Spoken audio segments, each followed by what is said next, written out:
The clock on my monitor showed 2:47 a.m. when the call came in. I had been a 911 dispatcher for 12 years, but nothing could have prepared me for what happened that night. My name is Sarah Mitchell, and this is the story that made me question everything I thought I knew about my job, my life, and the thin line between the living and the dead. The dispatch centre was quiet that October night, just the usual hum of computers and the occasional radio chatter from patrol units. I was working the graveyard shift at the Riverside County Emergency Communications Center, a windowless bunker of a building that handled all emergency calls for our city of 200,000 people. My partner Jake had stepped out for a smoke break, leaving me alone with the glowing screens and the weight of potential disasters waiting on the other end of every ring. When line 3 lit up, I answered with my standard greeting, my voice calm and professional, despite the exhaustion pulling at my eyelids. What I heard next made my blood turn to ice water in my veins. It was a child, crying soft whimpers that barely registered through the static.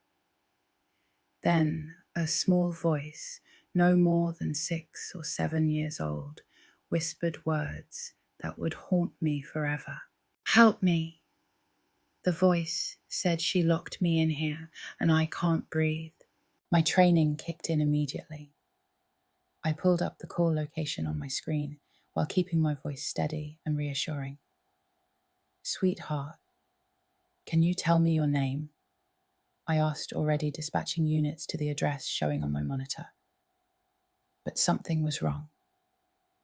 The address was 1547 Maple Drive. My address. My house, where my 8-year-old daughter Emma was sleeping safely in her bed, or so I thought.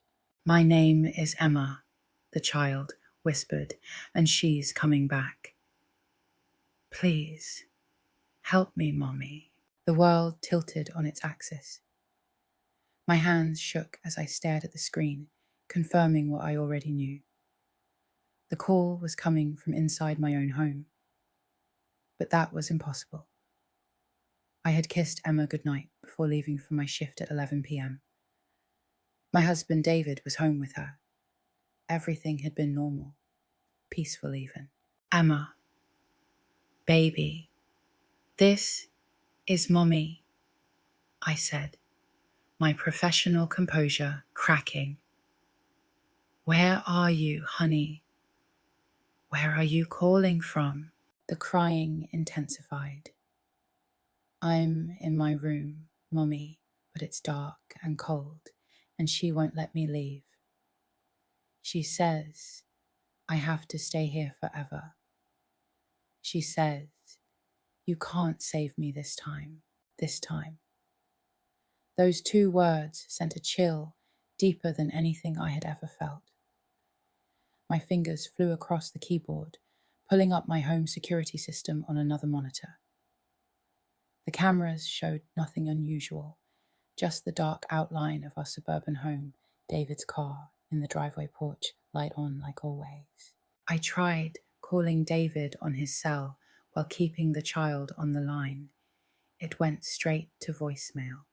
My heart was pounding so hard I could hear it in my ears, drowning out the ambient noise of the dispatch center. "Emma, listen to me," I said, forcing calm into my voice. "I'm sending help right now. Can you tell me who she is? Who locked you in?" There was a long pause filled only with muffled sobs. Then in a voice that sounded old or hollow somehow, she said, "You know who she is, Mommy. She's the one who comes when you work nights. She says she's taking care of me, but she's not nice like you. She has cold hands and her eyes are all white." I was already grabbing my keys. Regulations be damned. I shouted for someone to cover my station as I ran for the door, still connected to the call through my wireless headset. The 3-mile drive to my house had never seemed longer. Every red light was agony, every second stretched into an eternity. And the child on the line had gone quiet, but I could still hear breathing, ragged and frightened. Emma, baby Im, almost there, I kept saying. Stay on the line with me. Tell me what you see. I see her, the voice whispered. She's standing by my bed. She says you shouldn't have left me alone. She says bad things happen to little girls whose mummies work at night.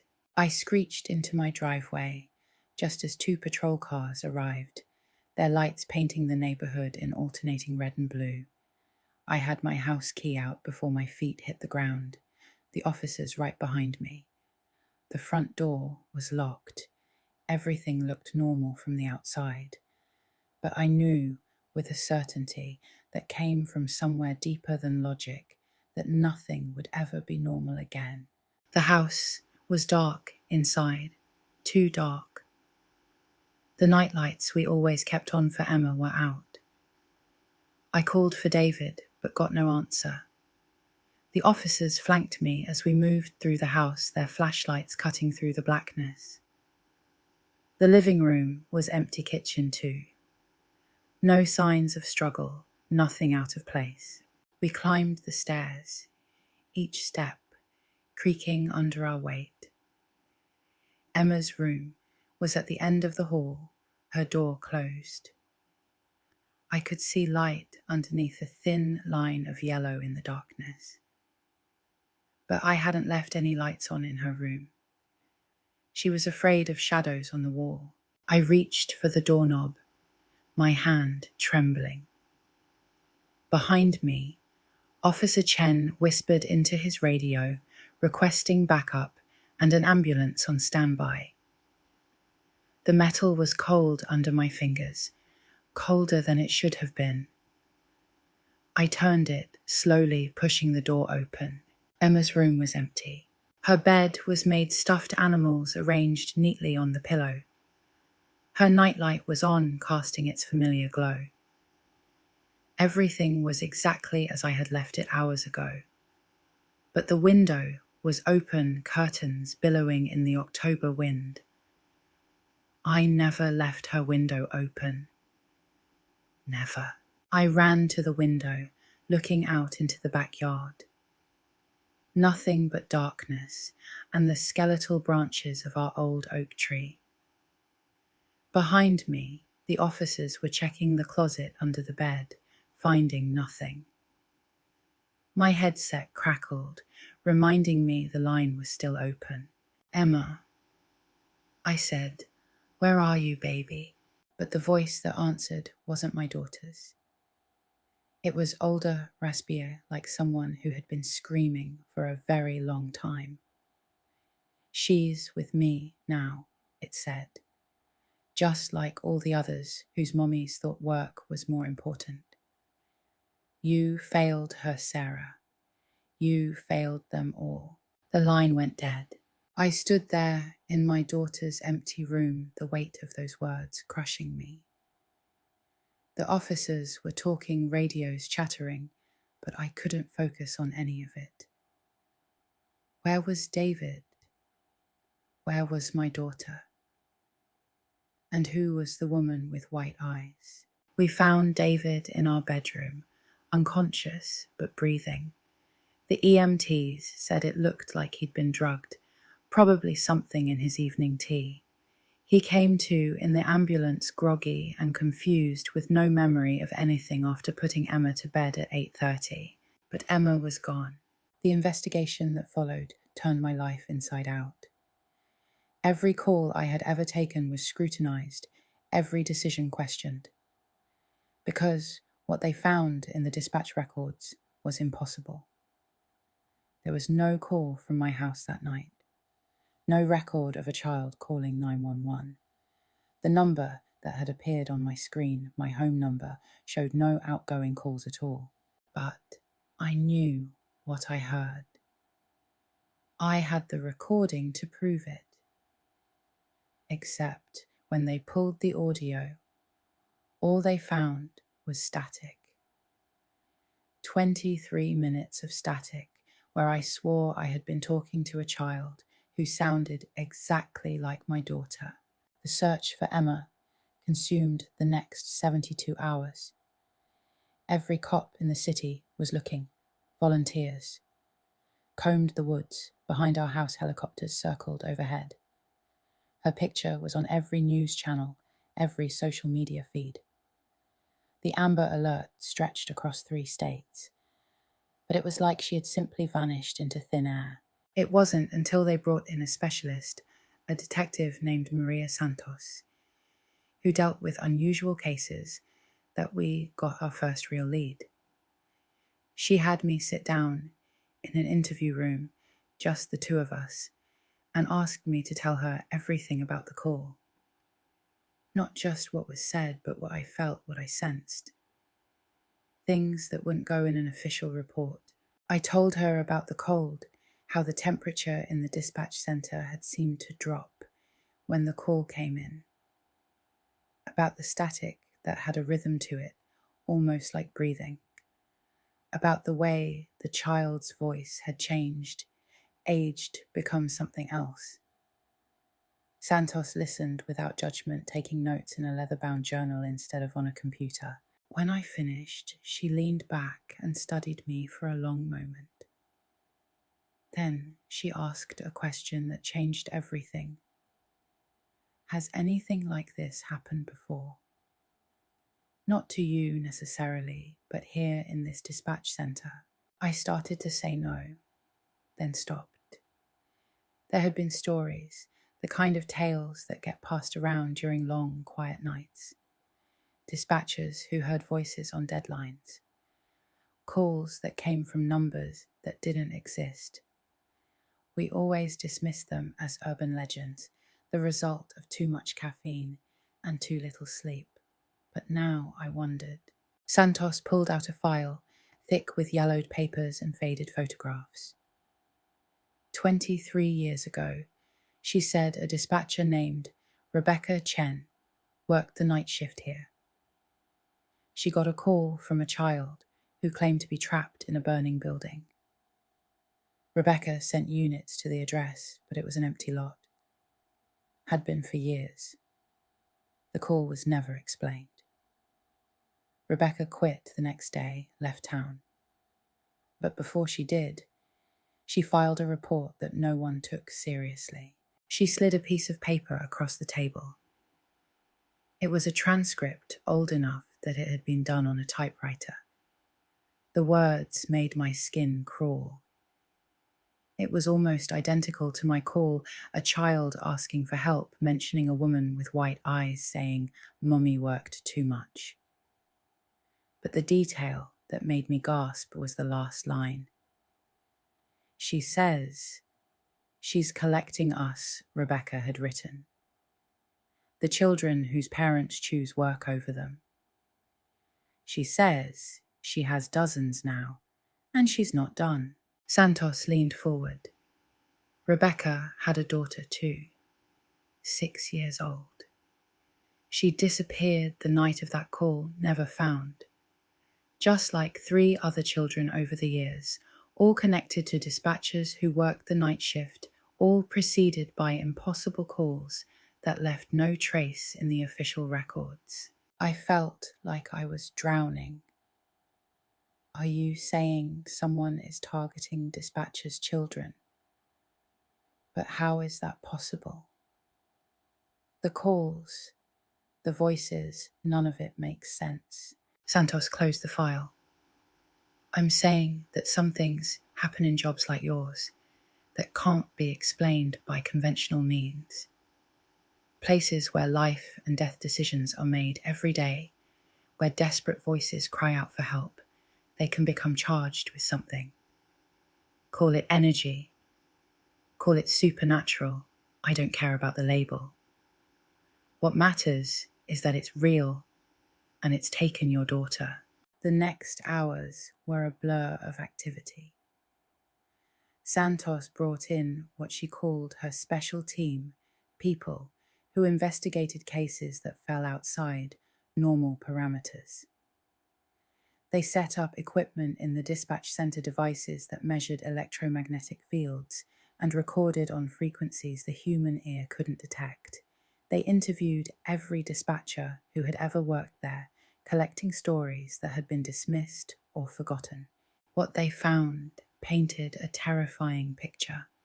The dispatch center had been built on the site of the old Riverside Children's Hospital, which had burned down in 1963 with 17 children trapped inside.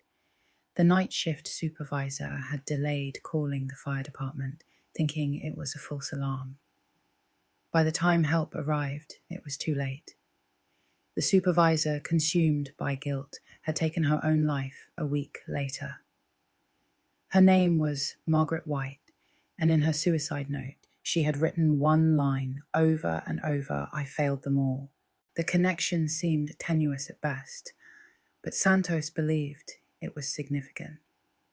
Places remember trauma, she explained, and people in extreme emotional states can sometimes tap into those memories.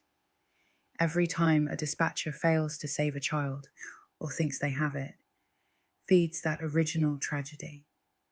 Over the years, something has grown here feeding on guilt and fear. I wanted to dismiss it as crazy talk, but I couldn't. Not when my daughter was missing. Not when I could still hear that voice in my head telling me I had failed. So, when Santos suggested we try to make contact to use the same equipment that had recorded my phantom call to reach out to whatever had taken Emma, I agreed. We did it at 2:47 a.m., exactly 48 hours after the original call. I sat at my usual station wearing headphones connected to Santos' specialized recording equipment. The dispatch center had been cleared, just me, Santos, and 2 members of her team. The lights were dimmed, the normal chatter of radio silenced. I dialed my home number, my hands steady, despite the fear coursing through me. It rang once, twice. On the 3rd ring, someone picked up.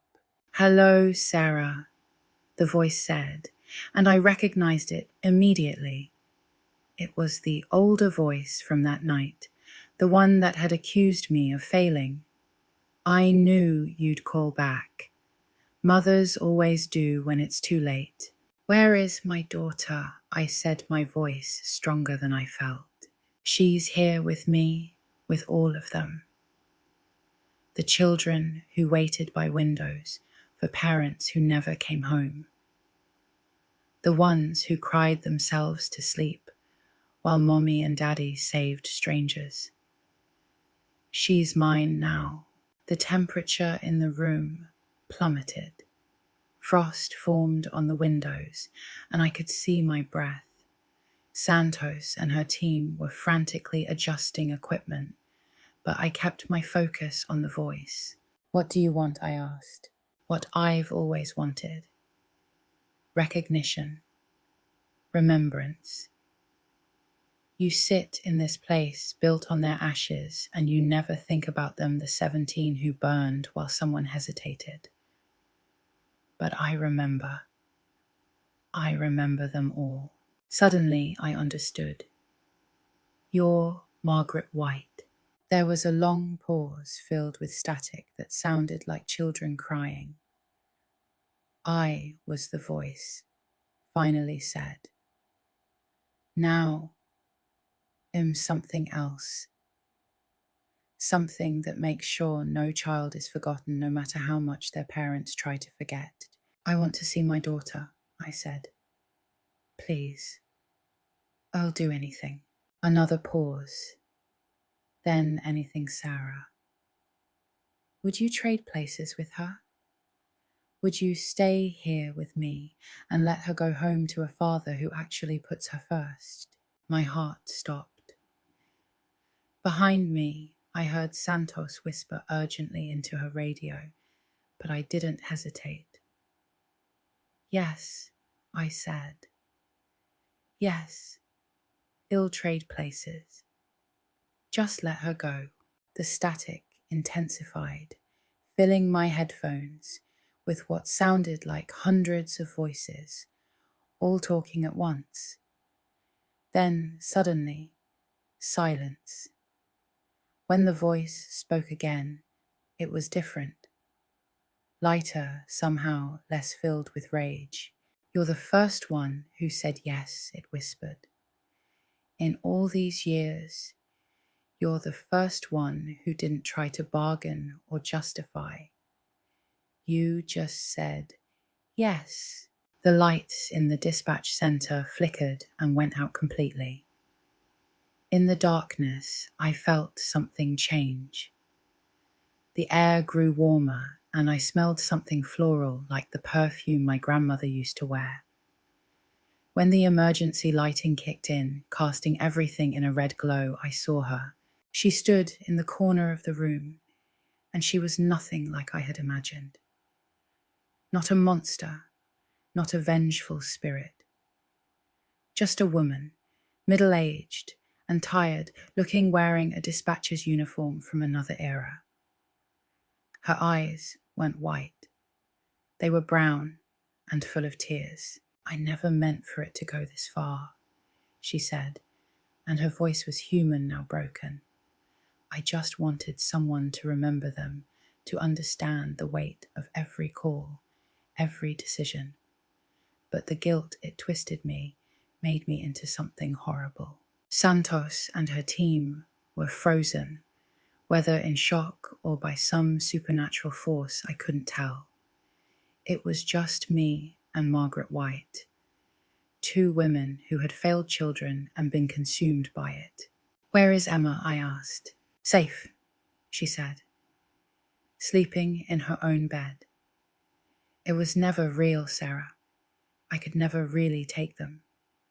I could only make you feel what I felt, the terror of losing them, the weight of choosing the job over them. But you chose her. Without hesitation, you chose her. The room began to shimmer like heat waves rising from hot asphalt. Margaret was fading, becoming translucent. "My torment ends with your choice," she said. "But the lesson remains. Every call matters. Every child who cries in the night deserves someone who will put them first. Remember that, Sarah. Remember them all, Sarah." And then she was gone. The lights came back. On the equipment stopped its frantic beeping. Santos was on her phone talking rapidly to someone. Within minutes, I got a call from David. Emma was fine, had been asleep the whole time. She had no memory of anything unusual, just a vague dream about a sad lady who told her she was loved. The official report stated that I had suffered a stress-induced breakdown, brought on by too many double shifts and the cumulative trauma of the job. The recording equipment had malfunctioned, showing anomalies that could be explained by electromagnetic interference. Emma had never been missing because she had never left her room.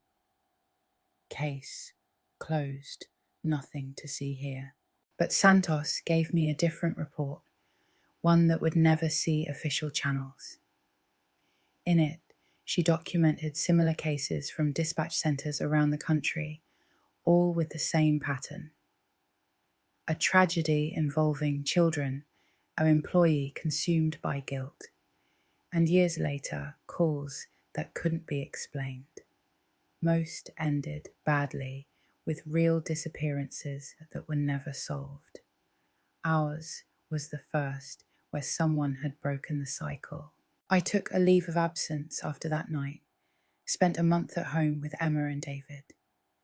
We did all the things I had been putting off: trips to the zoo, movie nights, lazy, Saturday mornings making pancakes. I remembered what it felt like to be a mother first, a dispatcher second. When I finally returned to work, I chose day shift. No more nights away from Emma. No more choosing the job over my family. Some of my colleagues thought I had lost my nerve, that the stress had broken me. They weren't entirely wrong, but I knew the truth. I had been given a second chance paid for by a woman who never got one. I kept a photo on my desk after that one I had found in the historical archives. It showed the staff of the old Riverside Children's Hospital, taken just a month before the fire. 17 children grinning at the camera, and in the back, a serious-looking woman in a supervisor's uniform, Margaret White, before guilt transformed her into something else. Every shift I looked at that photo and remembered that every voice on the other end of the line was someone's child, someone's parent, someone's everything. That the decisions we made in that room rippled outward in ways we could never fully understand. That the job was important, vital even, but it should never come at the cost of forgetting what really mattered. 5 years have passed since that night. Emma is 13 now, all legs and attitude and beautiful possibility. She wants to be a doctor to help people like Mummy does. I encourage her, but I also make sure she knows that helping strangers should never mean abandoning the people who love you. The dispatch centre still runs, 24/7 still saves lives every day. But things are different now. We have mandatory counselling, strict limits on overtime programmes to help dispatchers balance work and family. Some say I am responsible for the changes that my breakdown sparked an overdue examination of how we treat our first responders. Maybe that's true. Or maybe it's Margaret White's real legacy, a reminder written in fear and love that we ignore the human cost of our jobs at our own peril. Sometimes, on quiet afternoons when the phones are still, I think I hear her. Not the angry spirit that terrorized me, but the woman she was before. A whisper of static that sounds like, thank you, a moment of cold that feels like absolution. Santos says it's possible that strong emotions can leave echoes in places where the veil between worlds is thin. I choose to believe it's true that Margaret White finally found peace. But I never forget the lesson she taught me. Every child who calls deserves someone who will put them first. Every parent who works the hard jobs needs to remember what they're working for. And sometimes the most important call you can answer is the one from your own home, even if it only exists in your heart. I still work as a 911 dispatcher. It's still the hardest job I've ever loved. But now, when my shift ends, I go home. I tuck Emma in, tell her I love her, and mean it with every fibre of my being. Because I know what it's like to almost lose her, even if it was only in my mind. I know what it's like to be offered a choice between the job and the child. And I pray I never have to make it for real. The night shift still has stories, whispers of strange calls and impossible voices. New dispatchers laugh them off, chalk them up to urban legends and overactive imaginations. But those of us who have been there longer know better. We know that the job can change. You twist. You make you forget why you started in the first place. We know that the voices we fail to save can echo long after the line goes dead. And we know that somewhere in the space between the living and the dead, Margaret White stands guard. Not as a monster, but as a reminder. Every call matters. Every child deserves to be saved. And sometimes the child who needs saving most is your own. That's the story I never tell at training seminars or speak about in official reports. The story of the night I got a call from my daughter's bedroom while she slept safely 3 miles away. The night I learned that some jobs demand more than just your time and skill, they demand pieces of your soul. And if you're not careful, if you forget what's really important, those pieces might never come back. So when new dispatchers ask me for advice, I tell them the practical things: how to stay calm, how to multitask, how to deal with the stress. But I also tell them this: never let the job become more important than the reason you do it. Never let the voices of strangers drown out the voices of the people who love you. And always, always answer when your child calls, even if logic says it's impossible. Because in this job, the impossible happens every day. We guide people through their darkest moments, become the lifeline between catastrophe and salvation. We carry the weight of decisions that can mean life or death. It's a sacred trust, a responsibility that can consume you if you're not careful. But we are not meant to be consumed.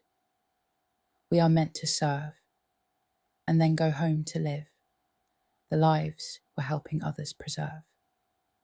Margaret White forgot that, and it destroyed her, transformed her into something that haunted the very building where she once tried to help. Her tragedy became a curse that rippled through decades, touching lives in ways that defied explanation. I broke that curse with 3 simple words. Yes, ill trade.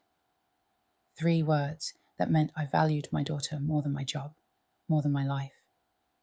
It seems so obvious now, but in the moment faced with an impossible choice, I know many would have hesitated, would have tried to find another way, negotiate a better deal. But parenthood isn't about negotiation. It's about sacrifice, immediate and unconditional. The dispatch centre is quiet tonight. I'm training a new hire, a young woman named Jessica, who reminds me of myself 12 years ago. Eager, competent, ready to save the world, one call at a time. She doesn't know about Margaret White or the calls that leave no trace. She doesn't need to. Not yet. But I watch her carefully note when she mentions working extra shifts to prove herself. I see the ambition in her eyes, the drive to be the best. It's admirable, necessary even. But I also make sure she knows about our family support programs, our strict policies about work-life balance. I share stories about my daughter, about the importance of being present for the people who matter most. Some nights, when the moon is full and the phones are quiet, I feel the temperature drop just a little. Not the bone, deep cold of that terrible night, just a gentle reminder. A whisper of what was and what could be. In those moments, I look at the photo on my desk, 17 children and 1 broken woman, and I whisper back, I remember, because that's all she ever wanted, really. Not to steal children or terrorize their parents, just to be remembered, to have her failure acknowledged so that others wouldn't repeat it. In her twisted way, she was still trying to save lives, still answering calls from children in distress. She had just forgotten the difference between saving and stealing, between protecting and possessing. I think about the other dispatchers over the years, the ones who got similar calls and lost their children. Were they real disappearances or elaborate hallucinations like mine? Santos never gave me a definitive answer, said some mysteries were better left unsolved. But I know those parents' pain was real, whether their children vanished into thin air or into the more mundane dangers of the world. The guilt of choosing work over family is a weight that can break you, supernatural or not. My shift is ending now. Jessica is handling her first solo call, a minor fender bender with no injuries. I listen with one ear while gathering my things, proud of how calm and professional she sounds. She has the makings of a great dispatcher, someone who will save countless lives over her career. But I hope she also has the wisdom to save herself, to remember that the voice that matters most might not come through these headsets. As I log out of my system, I notice the time, 2:47 a.m., the same time the call came in 5 years ago. For a moment, I hesitate, waiting for the phone to ring, for that familiar child voice to whisper through the static. But there's only silence, the good kind, the kind that means everyone is safe in their beds. I say good night to Jessica, remind her to take her breaks, to stay hydrated. Normal supervisor things. But as I walk to my car, I send up a quiet prayer to Margaret White and the 17 children who burned. I tell them they are not forgotten, that their sacrifice has meaning, that every child saved by a dispatcher who goes home on time instead of working another double is a victory for them. The drive home is peaceful, empty streets and green lights. I know David has waited up. He always does when I work late. Emma will be asleep, but I'll peek in anyway, just to see her breathe, to remind myself that she's real and safe, and mine. Tomorrow is Saturday, and we have plans for the farmers' market, maybe a picnic if the weather holds. Normal family things that I will never again take for granted. As I pull into my driveway, I see a light in Emma's window. For a second, my heart skips muscle memory from that night flooding back. But then I see her silhouette, probably up, reading with a flashlight again. I smile, already planning my gentle scolding about proper sleep schedules. These are the calls that matter most, the everyday moments of parenthood that can so easily slip away. I turn off the engine and sit for a moment in the darkness. Somewhere in the city, phones are ringing. Voices are calling for help. Dispatchers are making split-second decisions. It's important work, vital work. But it's not the only work that matters. Sometimes the most important thing you can do is simply be home, be present. Be the person who answers when your child calls in the night. The porch light is on, welcoming me back. I gather my things and head inside, ready to trade my headset for hugs, my protocols, for bedtime stories. This is the balance Margaret White never found, the truth she learned too late. We can save the world, but we must save our families first. Inside, David is dozed off on the couch, the TV playing quietly. I cover him with a blanket, kiss his forehead. Then I climb the stairs, each step a reminder of that night when I thought I'd lost everything. Emma's door is cracked, light spilling into the hallway. I knock softly and peek in. "Mom," she says, looking up from her book. "I couldn't sleep. Bad dream." I sit on the edge of her bed, smooth her hair back. "Want to talk about it?" I ask. She shakes her head. "It was just weird. There was this sad lady who kept saying she was sorry. She said to tell you she's at peace now." My breath catches, but I keep my voice steady. "Just a dream, baby. Nothing to worry about." Emma nods already, drowsy now that I'm here. "Will you stay until I fall asleep?" she asks. "Of course," I say, settling in beside her. "Always." As her breathing deepens and she drifts off, I think about all the children I've helped over the years, all the voices I've guided through crisis. Each one mattered. Each one deserved my best. But this child, this voice, this is the one I was meant to save above all others. Not through headsets and protocols, but through presence and love. The room is quiet except for Emma's soft breathing. Somewhere in the distance, I hear sirens. Another emergency, another life in the balance. But for now, my emergency is over. My child is safe. And Margaret White, wherever she is, can finally rest. I close my eyes, still holding Emma's hand, and let myself drift towards sleep. Tomorrow, there will be new calls, new crises, new decisions to make. But tonight, I am exactly where I need to be. The most important call I ever answered led me right back here to this room, to this child, to this moment. And that more than any official report or case file is the truth of what happened the night my daughter called 911 from her bedroom, while sleeping safely in that very same bed. It's a truth that defies logic, challenges everything I thought I knew about the world.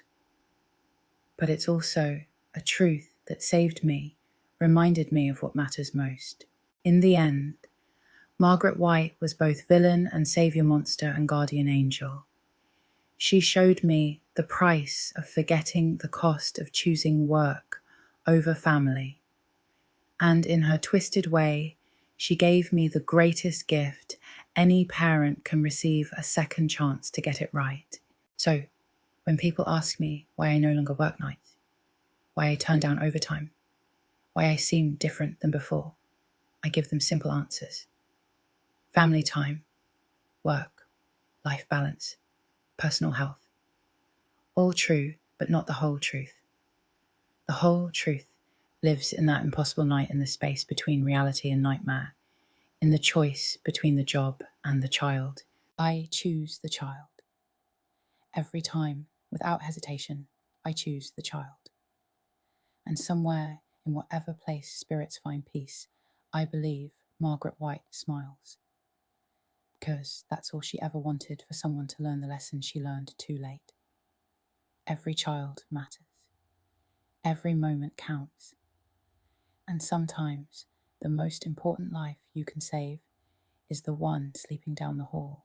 The story should end here with lessons learned and peace restored. But life, like emergency calls, rarely follows a neat script. 3 months after that quiet night in Emma's room, something happened that made me question whether Margaret White's influence was truly gone. It started with a new hire, a young man named Marcus Chen. No relation to Rebecca Chen from 23 years ago, or so he claimed. But I saw the way he paused when he heard her name, the flicker of recognition quickly suppressed. He was good at the job, almost too good, with an instinct for difficult calls that usually took years to develop. One night, I was observing his training when a call came in that made my blood run cold. A child crying, saying they were locked in a dark place. The address was wrong, showing a location that didn't exist. Marcus handled it like a pro, keeping the child calm while trying to get better information. But I saw his hands shake, saw the sweat on his forehead despite the cool temperature. After the call ended, traced to a prank from teenagers with too much time, Marcus turned to me. "She told me this would happen," he said quietly. "My aunt, Rebecca. Before she died, last year, she said I needed to come here to finish what she started." I stared at him, pieces clicking into place. Rebecca Chen hadn't just left town after her encounter with Margaret White. She had spent 23 years researching, preparing, waiting for the right moment to return. And she had sent her nephew in her place. "What did she want you to finish?" I asked, though I suspected I already knew. Marcus pulled out a worn notebook filled with his aunt's handwriting. She believed Margaret White wasn't the only one, that every dispatch centre built on tragedy has its own guardian, its own test. She thought if someone could face them all, Acknowledge them all. It might free the trapped spirits once and for all. It sounded insane, the kind of thing that belonged in horror movies, not real life. But I had learned that real life could be stranger and more terrible than any fiction. So, when Marcus asked for my help, when he showed me the map Rebecca had made of dispatch centres across the country, each marked with its own tragedy, I didn't immediately say no. But I thought of Emma, of David, of the life I had fought so hard to reclaim. I thought of Margaret White's warning about the price of choosing work over family. And I made my choice. I'm done with ghosts, I told Marcus. I've paid my dues, learned my lesson. Whatever your aunt thought needed finishing, it's not my responsibility. Marcus nodded, disappointed but not surprised. She said you'd say that, said you were the smart one, the one who knew when to walk away. But he paused, looking at the dispatch floor. Someone needs to help them.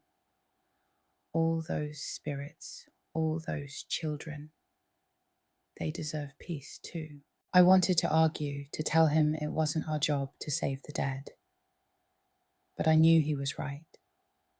Somewhere out there in dispatch centres built on forgotten tragedies, other Margaret Whites waited.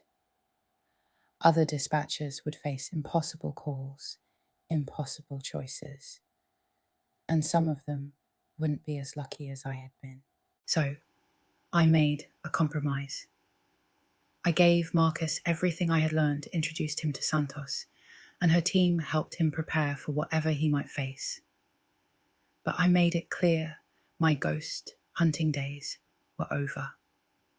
I had a family to protect, a life to live. The dead would have to find another champion. Marcus understood. He worked with us for 6 months, learning everything he could. Then, one day, he simply didn't show up for his shift. His apartment was empty, his car gone. The only thing he left was a note. It begins in Chicago. Thank you for everything. That was 2 years ago. Sometimes Santos calls with updates, stories of strange incidents at dispatch centres around the country. Calls that can't be explained, children who vanish and reappear, dispatchers who swear they've seen figures in old uniforms watching from the shadows. Marcus is at the centre of it all, she says, following his aunt's map, confronting each spirit in turn. I hope he's careful. I hope he remembers the lesson Margaret White taught, that saving others should never come at the cost of losing yourself. But that's his journey, now his choice to make. My part in this larger story is over, or so I thought. Last week, Emma came to me with a question that stopped me cold. Mom, she said, holding a school career day form, what made you want to be a 911 dispatcher? I gave her the standard answer about helping people, making a difference, being the calm voice in the storm. All true, but not the whole truth. The whole truth was that I had been drawn to the job by something I couldn't quite name, a feeling that this was where I needed to be.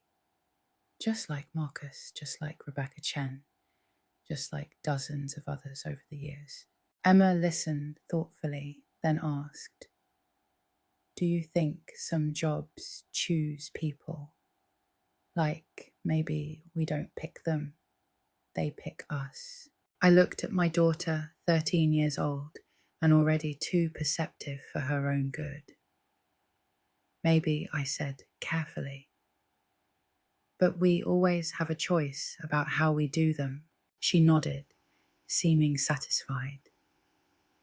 Then she said something that made every hair on my body stand up.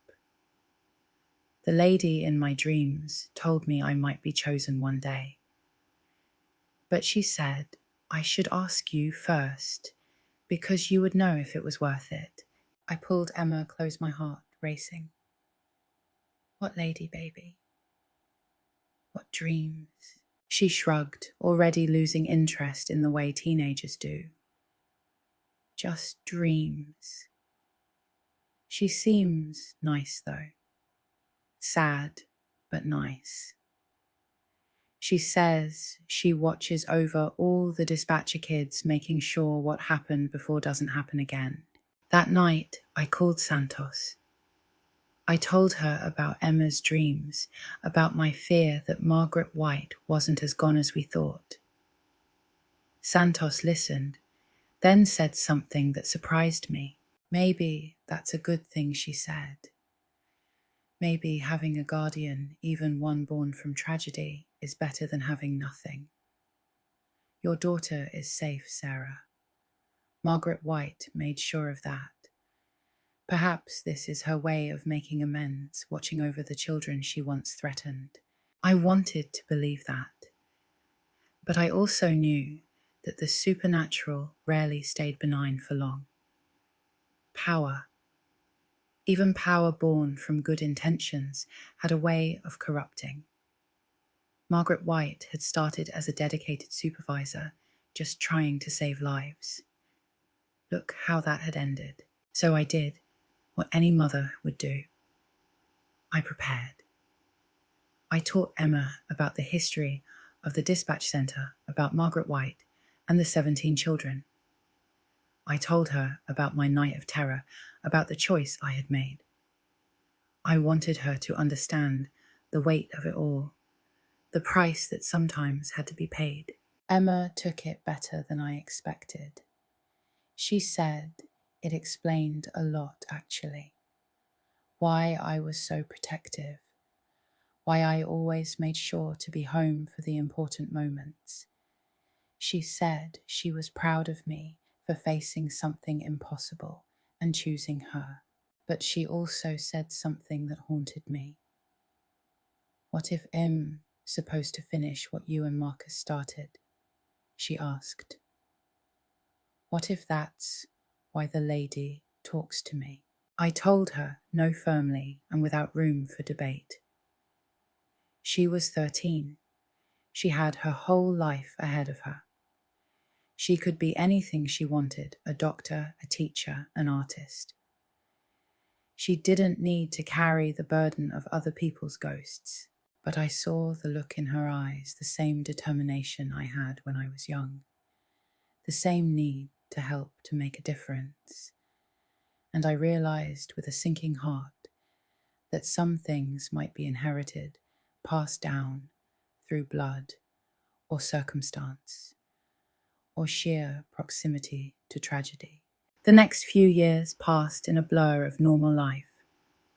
Emma excelled in school, dated a nice boy named Jason, got accepted to college.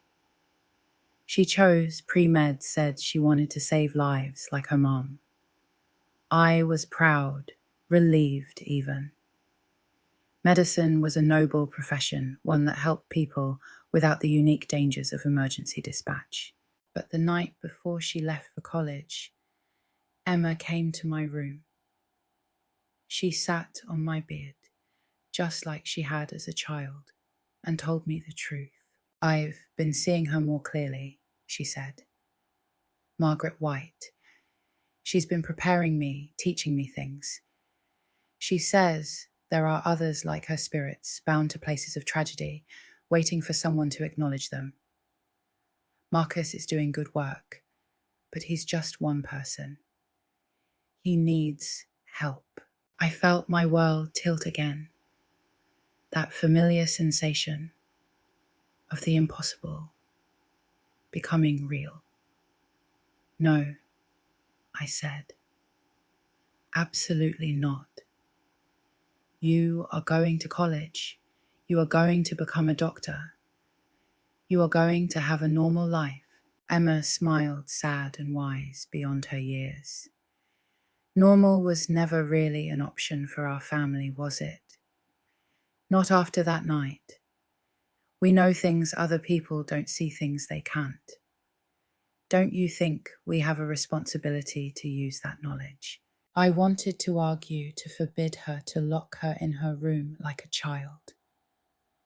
But she wasn't a child anymore. And she was right. We did know things had seen things. The question was what we did with that knowledge. Let me finish college first, Emma said. Let me get my degree, have some normal years. But after that, if Marcus still needs help, if there are still spirits waiting for peace, I want to do something about it. The lady in my dreams, she says I have a gift. She says I can see them without being consumed by them, because you already paid that price for me. I held my daughter, feeling the weight of generations pressing down.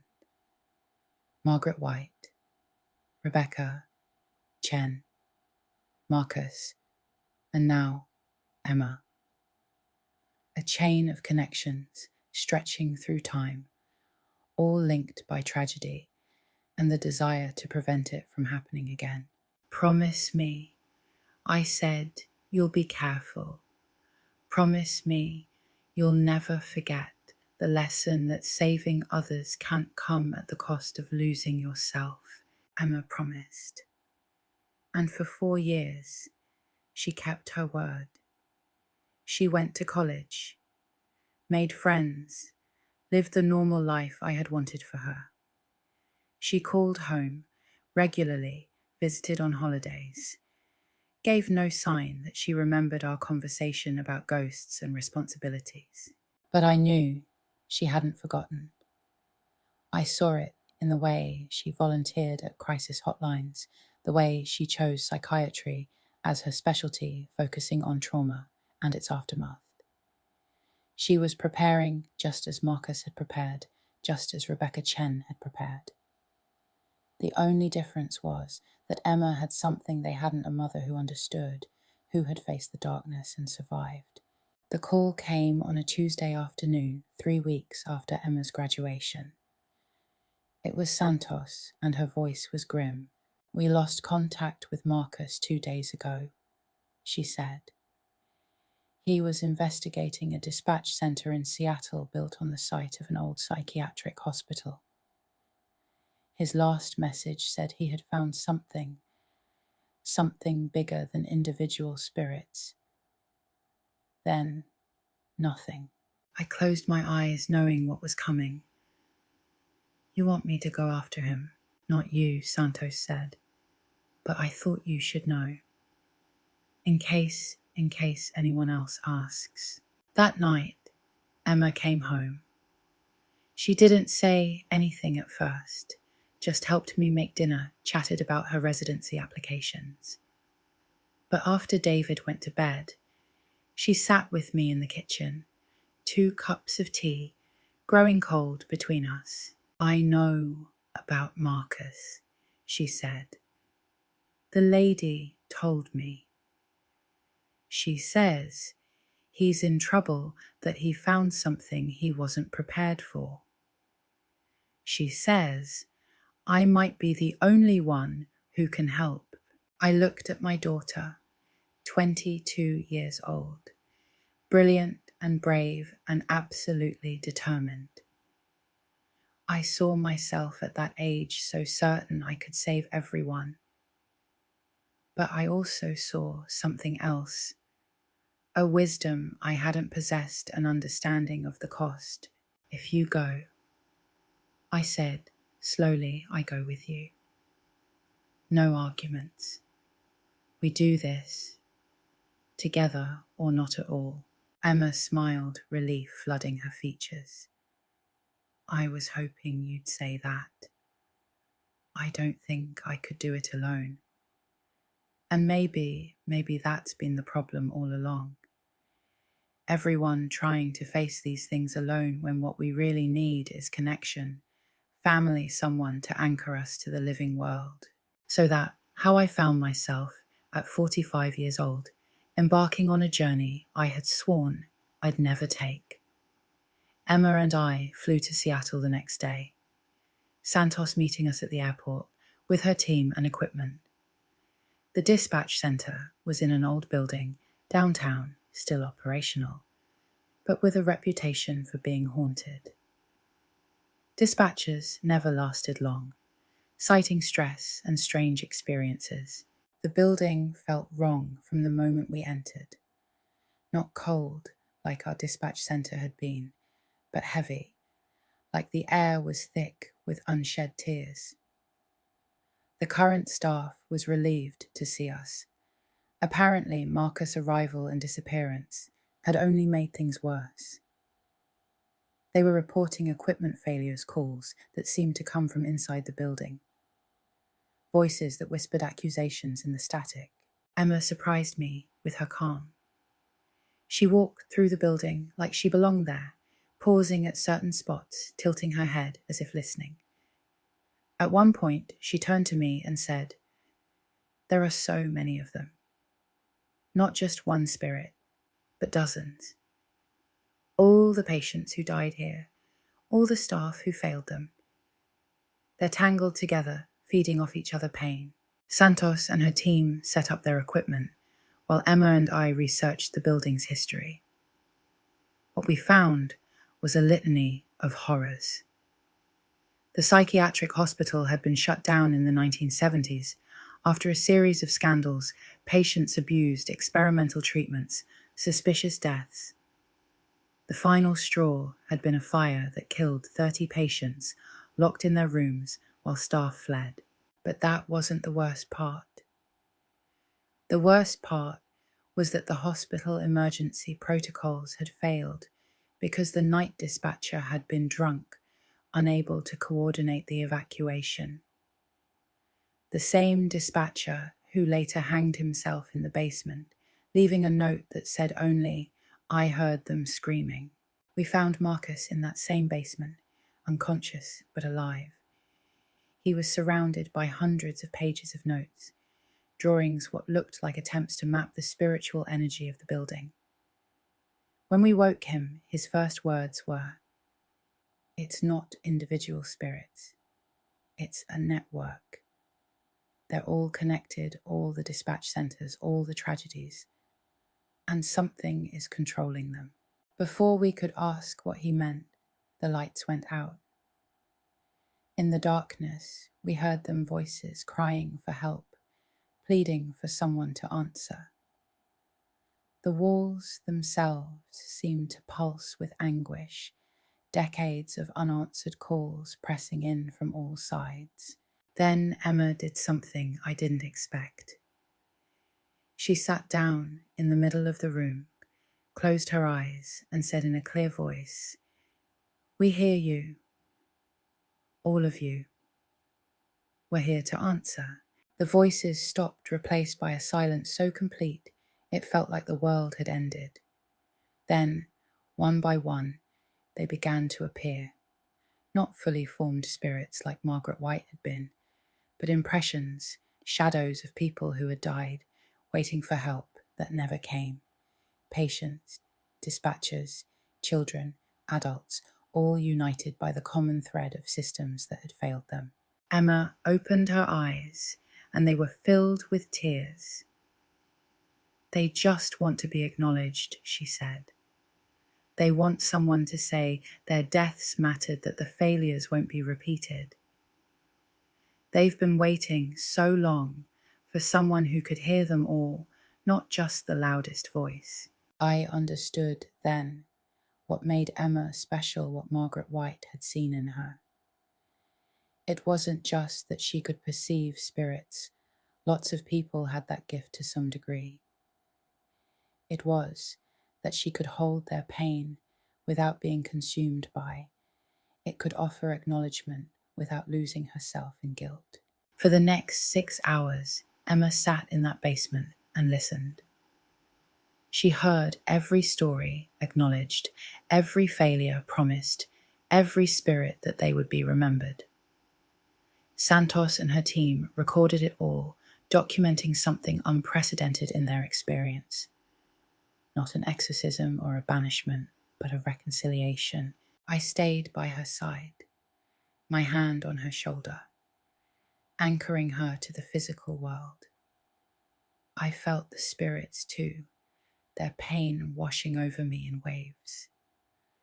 But I also felt something else, a gradual lightening, like a pressure valve slowly being released. When it was over, when the last spirit had told their story and faded away, Emma collapsed in my arms. She was exhausted, but smiling, her whole being radiating a peace I hadn't seen before. "It's not finished," she said weakly. "There are more centers, more spirits. But now we know how to help them. Not by fighting or banishing, but by listening. By making sure their stories are heard." Marcus, recovered enough to stand, nodded slowly. This is what my aunt was trying to understand. She thought it was about confronting them, defeating them. But Emma, right. It's about connection, acknowledgement.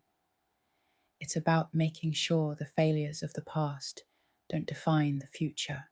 We left Seattle 3 days later, after documenting everything and creating new protocols for dispatch centers built on tragic sites. Santos' team would continue their work, but now they had a new approach, one based on healing rather than hunting. Emma and I flew home in companionable silence, both processing what we had experienced. As we descended toward our city, she turned to me and said, "Thank you for coming with me, for understanding. I couldn't have done it alone." I squeezed her hand. "That's the most important lesson," I said. "None of us can do it alone. Not the big things, not the things that matter." Margaret White forgot that, and it destroyed her. But she remembered in the end, and that saved us all. Emma started her residency the following month, specializing in trauma psychiatry, with a focus on first responders. She also continued working with Santos, traveling to sites when her schedule allowed, helping trapped spirits find peace. She became known in certain circles as the dispatcher whisperer, the one who could hear the calls that others missed. I returned to my job, my regular shifts, my normal life. But nothing was quite the same. I had seen too much, understood too much. Every call that came in carried the weight of history, the echo of all the calls that had gone unanswered. But instead of being paralyzed by that knowledge, I found it made me better at my job. More patient, more understanding, more aware of the human cost of every decision. David, bless him, took it all in stride. He said he had always known there was something special about our family, something that set us apart. He supported Emma Journeys, supported my new understanding of my work. He became our rock, the stable centre around which our strange new world revolved. And Margaret White, I still felt her sometimes a presence more than a spirit.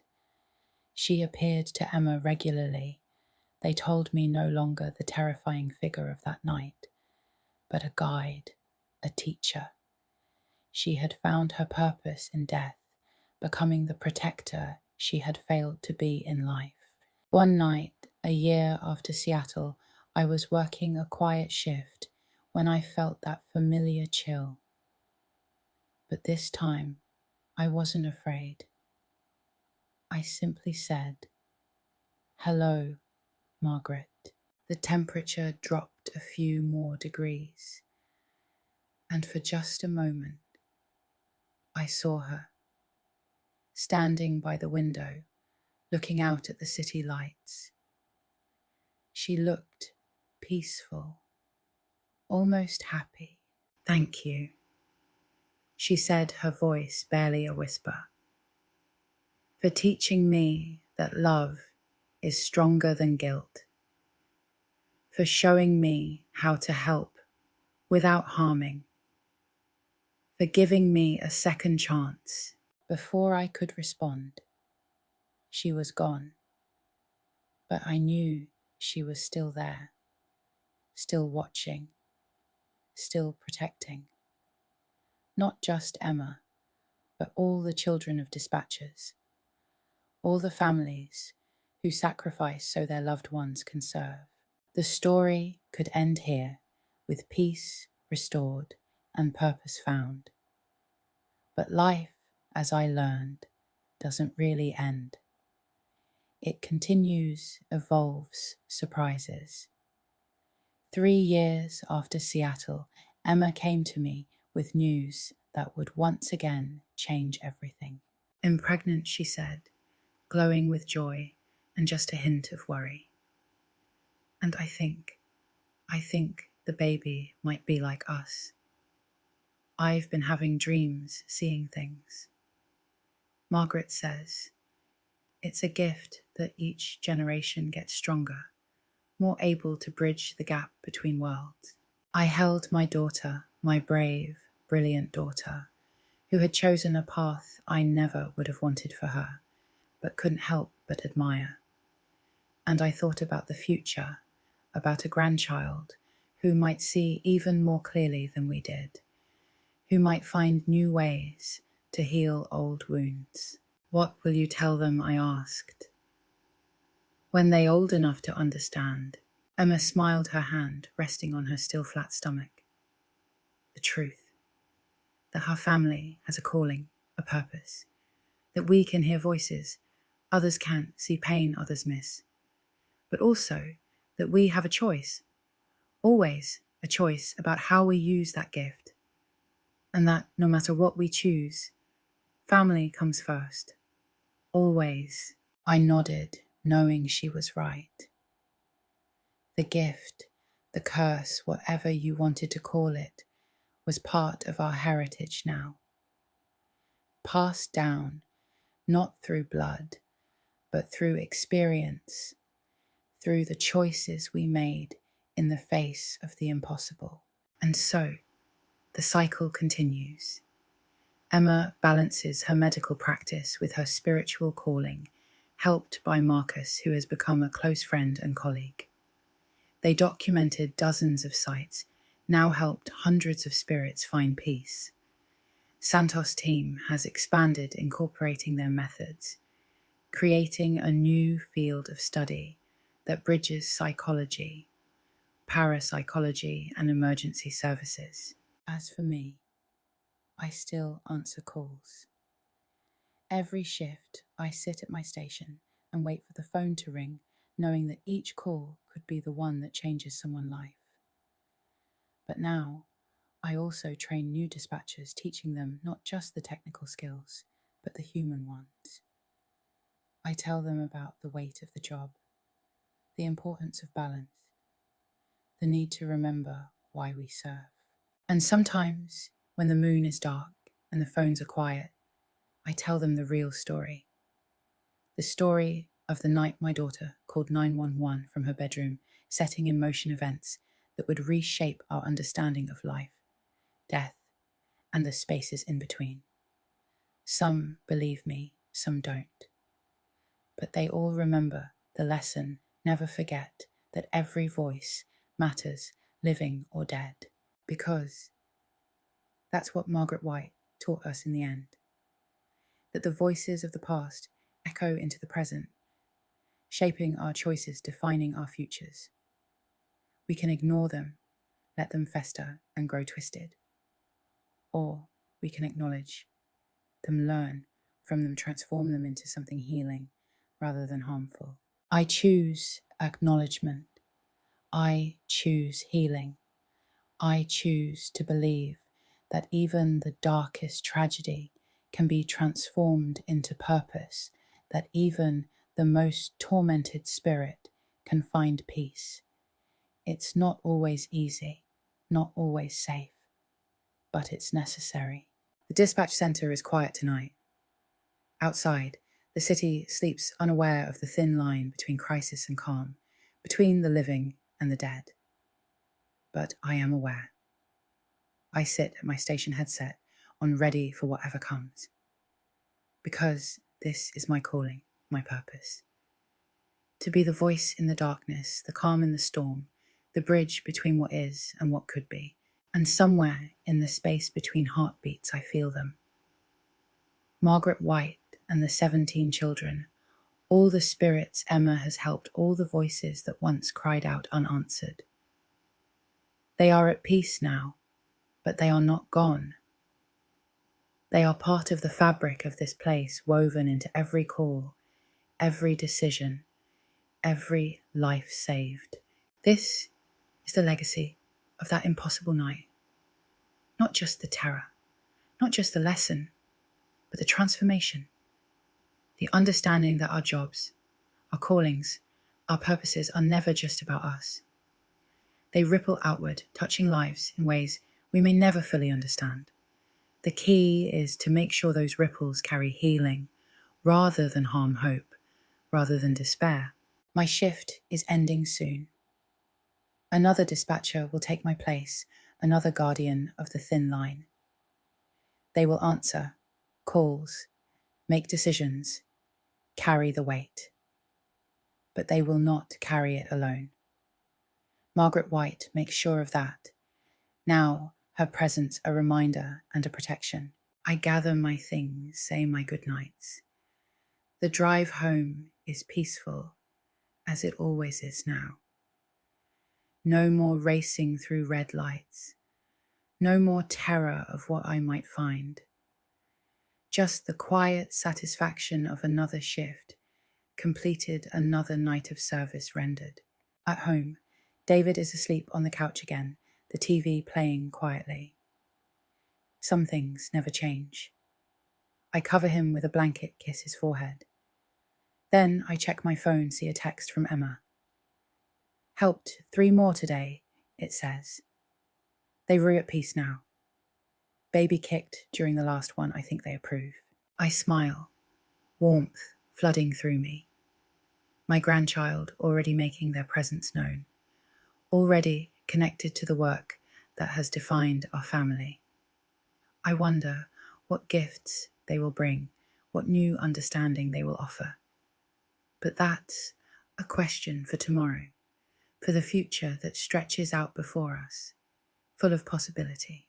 Tonight, I am content with the choices I have made, the paths I have walked, the voices I have answered.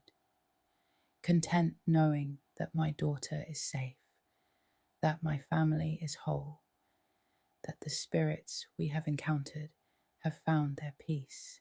The clock on the wall shows 2:47 a.m., the same time it always seems to be when important things happen in my life. But I am not afraid anymore. I understand now that some moments are meant to echo, to remind us of where we have been and how far we have come. I turn off the lights, climb the stairs to bed. Tomorrow, there will be new calls, new challenges, new opportunities to serve. But tonight, I rest. Tonight, I am simply Sarah Mitchell, wife, mother, soon to be grandmother. A woman who answered an impossible call and found her way back home. And in the quiet darkness of my room just before sleep takes me, I whisper a prayer of gratitude. To Margaret White, who taught me the price of forgetting. To Emma, who showed me the power of remembering. To all the voices that call out in the night, seeking help, seeking hope, seeking home. We hear you, I whisper. We will always hear you. And somewhere, carried on the wind, or the whisper of static, or the space between breaths, I hear the answer. Thank you. The circle is complete. The story continues. And every night in dispatch centres across the country, men and women sit ready to answer the call, knowing now that they are never truly alone.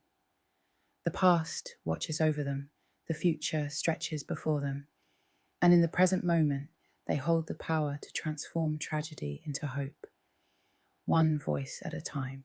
This is our legacy. This is our calling. This is the truth of what happens when the impossible becomes possible, when the job becomes more than a job, when family and duty collide in ways that defy explanation. We choose family, we choose healing, we choose to answer always.